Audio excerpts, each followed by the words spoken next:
Welcome to the Leadership Lab podcast. This week, Jeremiah and Bianca Stingle are having a conversation about becoming an effective leader, as well as how to develop others into strong, confident leaders. Within the notes for this episode, you will find a discussion guide so you can listen with your leaders to spark dynamic growth within your team. Are you ready to grow your leadership? Let's join this conversation with Jeremiah and Bianca. Welcome to the Leadership Lab podcast, where we are developing the heart and soul of leaders. My name is Jeremiah. And I'm Bianca, and today we have a special guest joining us. Here today we have Michelle Van Loon. Welcome, Michelle. We are so excited to have you. I'm really looking forward to this conversation. Thanks for having me. Yes, we are excited to jump in. Michelle is a speaker. She's also an author of multiple books. And in this episode, we wanted to dive into her latest book, Becoming Sage, Cultivating Meaning, Purpose, and Spirituality for Midlife. And this book has been enlightening and eye-opening to some of the conditions of the church. And Michelle unfolds some of the realities of older generations leaving the church and how we can help change that. And so, Michelle, we want to let you kind of share here for a minute. So let me kind of frame this conversation with maybe a question to kind of get us started. For more than a decade, you've been writing and speaking about spiritual formation at midlife and beyond. Why do you feel so passionate about this topic? It started, I think, when I hit midlife myself and was disoriented, lots of big changes going on in my life all at once, lots of losses and upheavals. And when I looked to people at church to kind of give me some guidance because I was feeling so disoriented and confused about these changes, there was not a lot of information, and I wasn't really sure where to go next. Discipleship had often been presented, at least in the churches that I've attended, in terms of let's cultivate faith for children, or here's how to help a new believer get started in their faith life. And that stuff is super important. But then the silence of what happens next means that the kind of the default setting is, and then you just keep doing the same thing over and over again, hopefully maybe getting a little better at it, some of those basic spiritual disciplines like worship and prayer and service and study. And you just keep doing that till you die. But the questions change as we get older, and we change as we get older.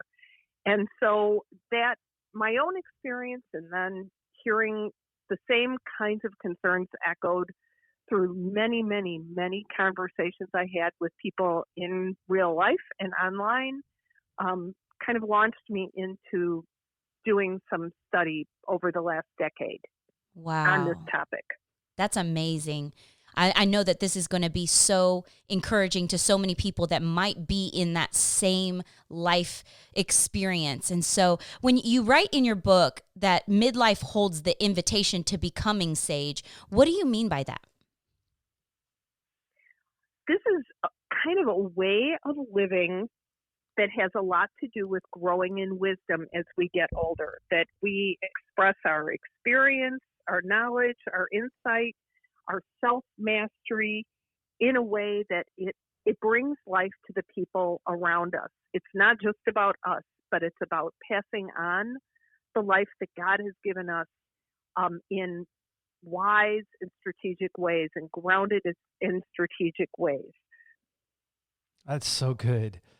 So what are the significant and maybe unique realities surrounding discipleship at midlife in particular?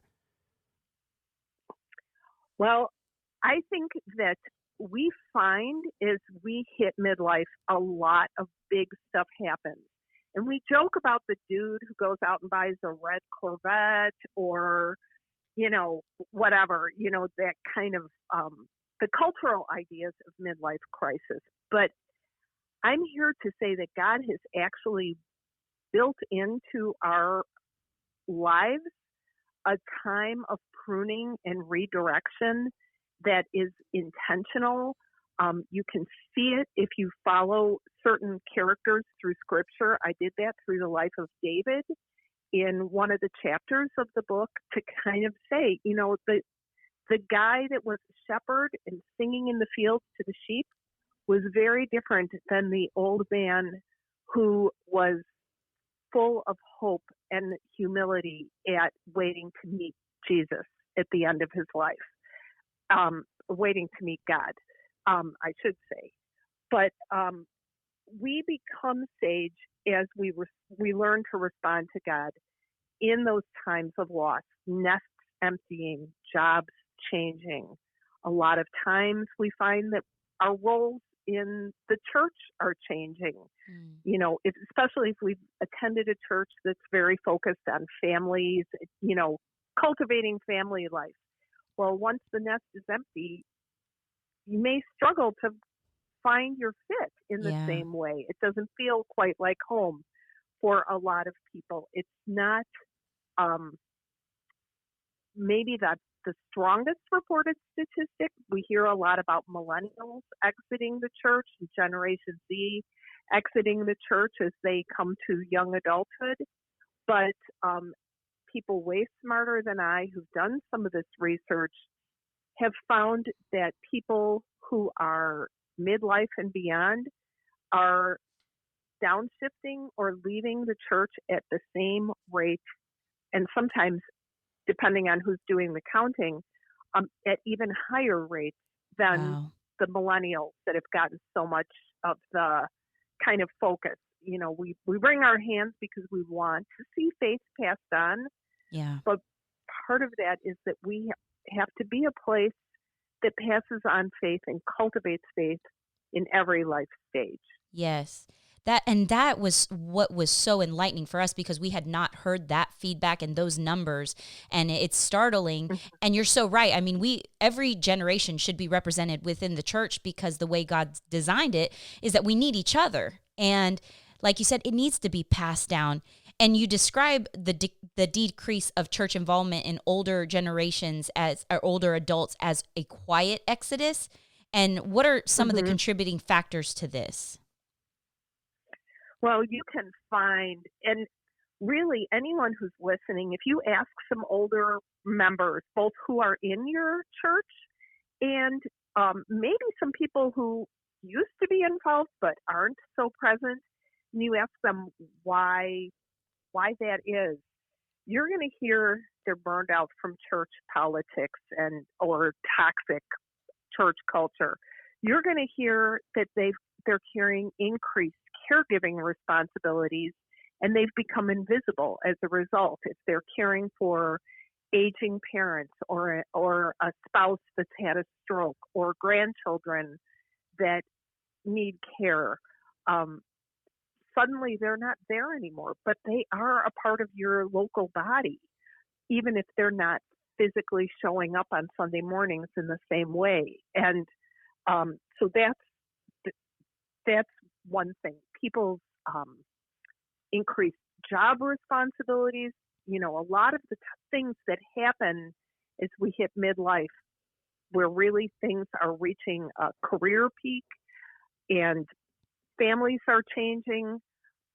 All of those things contribute in various measures to why people are opting out or drifting away. That is so good. And, as pastors, and, what's really interesting as we kind of got to know you a little bit is that you've actually been to our church before. Tell us a little bit about your connection that you have with Living Water. Yes, it's kind of amazing. I live now in Sarasota, Florida, and so I see palm trees out my window, but I'm a native Chicagoan. I lived in the Chicago area for almost 60 years of my life, and I was a visitor for several years in a row to Living Water when an arts conference was held there. Your church was super hospitable and opened the doors to all of these dancers and writers and singers and people who just were trying to figure out how to bring their gifts to the church. And the conference that was there was called Caritas. And so I was involved with the writing track actually at that time. And Wow. it was, I'm so grateful for that hospitality. And that, that little nugget, I don't think, it's been several years since I've been involved, so I'm not sure what the story is or where that conference is being held anymore. But what I did notice about your church was a willingness to be hospitable to people who didn't necessarily fit in the standard, whatever standard categories are. A lot of that is just our own feeling of like, I have to fit in. And I was really grateful for that hospitality I sensed. And perhaps that's why some of the language of the book maybe struck a chord or had some resonance as well, because I think that might be part of your DNA. Man, that is so want. cool. And you're right. We do, and Bianca and I have only been at the church for a very short period of time compared to the church's history. Mm-hmm. And so we do have a lot of rich, warm, friendly people. And, one of the challenges as lead pastors is getting the older generation to continue to build relationships and bridges with the younger generation, because no one becomes a mature believer in Jesus by themselves. You need the community, you need other people. And so reading your book has been so refreshing, because as pastors, we want to make sure that the older generation is being intentional to stay engaged and involved in the life of upcoming generations, because the future disciples of the church are going to be made from the people who have been doing it for years. So if you felt that hospitality when you came to our church, that was because there were people there who were doing it. Now we need them to pass that on. Do you have any kind of idea of how, we can continue to engage that next generation or the previous generation with this upcoming generation, so that cross-pollination, if you will, kind of takes place? Mm-hmm. This is my favorite question. I love it so much. And I'm praying that more and more leaders begin asking that, even as we're in a time of transition. As we're taping this, we're in the middle of coronavirus quarantine and shutdown. And this is a time when I think a lot is going to be reshuffled for all of us in the church, no matter where we live or what stream of the church we're in. And so this is what I kind of want to include out there for people. Pray for the deepening of the ministry to those that are already committed to your congregation. Those people that are there, they are valuable. They are treasures. Yes. And even if they're not involved the same way, they're not signing up for all the programs. The one thing that I say in my book in more than one place is, this isn't a program. This is about helping you just to think more broadly and ask better questions, because in your community, the resources you need are there, but it requires maybe jumping off the carousel, a merry-go-round of programming, trying to program all the problems away. Pray for those older members, those legacy heritage members. Pray for those that aren't necessarily involved. Elevate the ministry of caregivers and people that are out doing the hard work of ministering to the least of these. And engage in some self-evaluation about the focus of your ministry. Is everything being directed to raising up young families? That's super valuable. But that means that maybe there's a lot of other people that are being neglected or taken for granted. And be willing to talk to the people that have drifted away and make it safe for them to tell you why. That's so good. That's so good. From your own experience, because I know that people, they're processing life, like just from your personal testimony of going through all the life changes, the stages were changing, and then it translates then into the church. speaking to just us as pastors, because we want to pastor well and we want to pastor all the needs, not just for certain age groups, but how could we process with people that are they're they're stepping into that empty nester, their roles are changing, their life is changing. How can we as pastors pastor them better and help them process some of the emotions?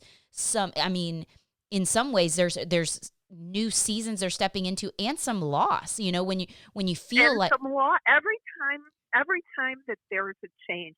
This is not my idea. I cannot take credit for it, but really transition is another word for grief. And when I really grabbed onto that concept, it was like, of course, even happy transitions, your family's expanding because a grandchild's being born or one of your kids is getting married.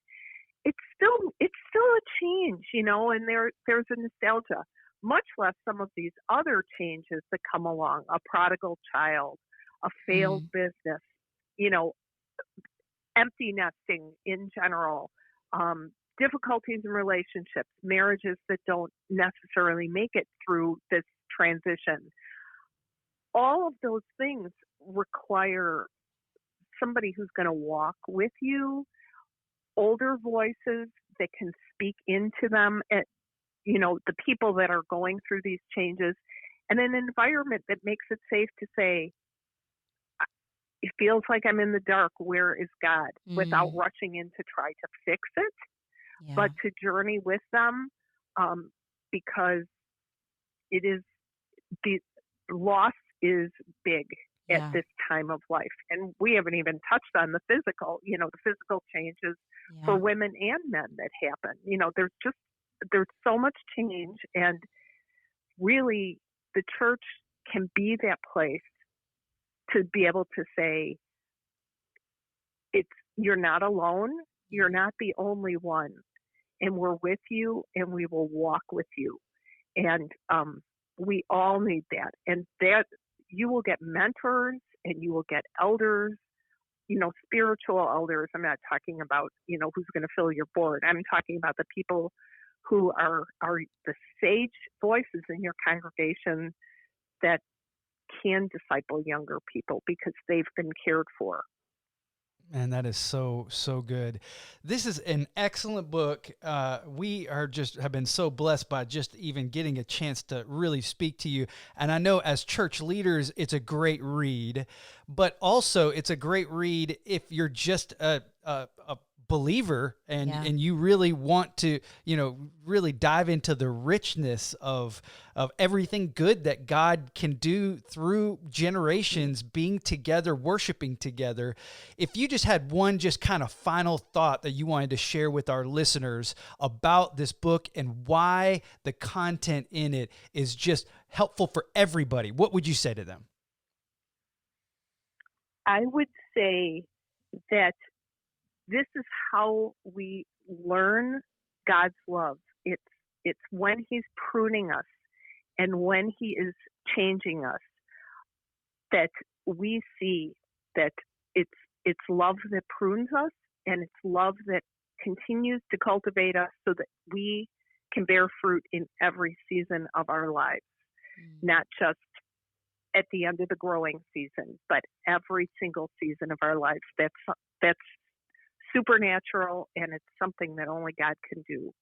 Amen. Wow. That is so good. Psalm 23, surely goodness and mercy will follow me all the days of my life. I love that. And I know that God's just going to continue to use this book to further His kingdom. Thank you so much for being on the podcast with us today. Michelle, we've had such a great time. Yes. Hey, if you want to get this book, it's called Becoming Sage by Michelle Van Loon, and you can find it wherever you like to buy your books from. Thank you so much for being on the podcast with us today. We hope that all of our listeners will continue to become sage even as we get a little older. God bless.